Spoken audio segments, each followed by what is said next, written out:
What up, what up, what up? I'm Robert Moses Dreyer. And have you ever thought about God's providence? Is God in control?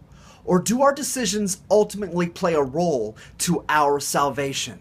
Questions like these make God's providence and sovereignty super complicated.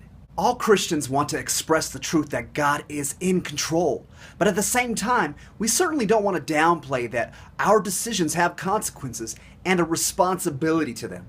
Now, there's a bunch of ways of seeing the issues around God's ways, but let's try to keep it around God's providence in order to get an understanding and grow a little bit about our knowledge of Jesus. I asked my phone to define providence, and this is what she popped up. The guardianship and control exercised by a deity, a manifestation of God's foresightful care for his creatures, and the prudence and care exercised by someone in the management of resources. Sorry for the cheesy voiceover. Anyways, those three options lead us in crazy different directions. So let's go through them. The first definition goes right at God's direct role to make sense of the word providence. The great thing about looking at God's ways this way is that it puts truth to the scope and scale of God's power. God, in essence, is at a scale that is infinite in any direction and scope. God is so big, so small, so obviously there that he's way beyond human experience and our normal capacities. He just is, and capable of anything he's capable of, which in comparison to the universe means he's capable of anything because he made it. Somehow, metaphorically, God sees beforehand. Now, God doesn't literally see the future as with eyes. Rather, what we mean when we say anything about God's foreknowledge is that he knows a lot and is so wise with that knowledge, he can act in a way that controls in a very different way than from looking at it from a power perspective.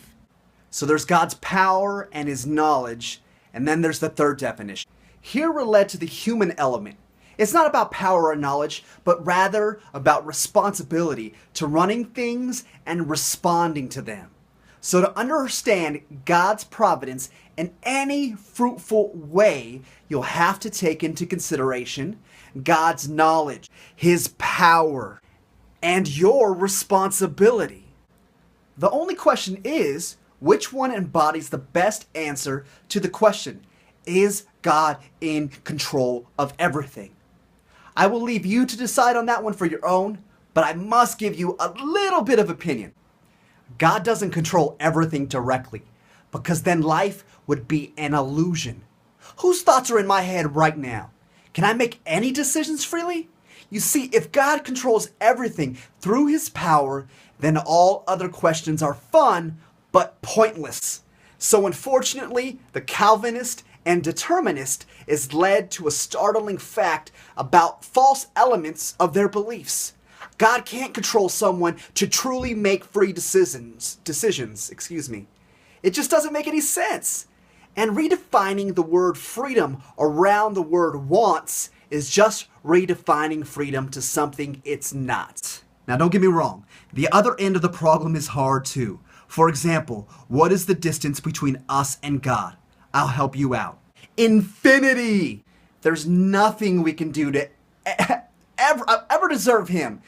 There's nothing we can do that would do justice to the scale of God's greatness. In fact, I think if he wasn't purposeful at the invisible scale that he generally tries to stay in, then we'd be overwhelmed to our faces in fear.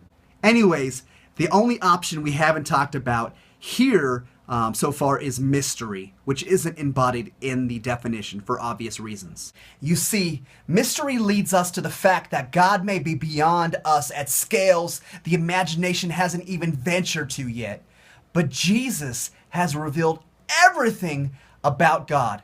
There is no mystery of God that in reference to Jesus, led by his Spirit, there's nothing that won't show us exactly what we need to know in time and with a little bit of faithfulness. Hope again, my friends, and trust him. His providence is powerful. His providence is knowledgeable. His providence is wise, and through the Son, by the Spirit, towards the Father, it is always bearing faith, hope, and love. Till next time, thanks for visiting RobertDryer.com. 1.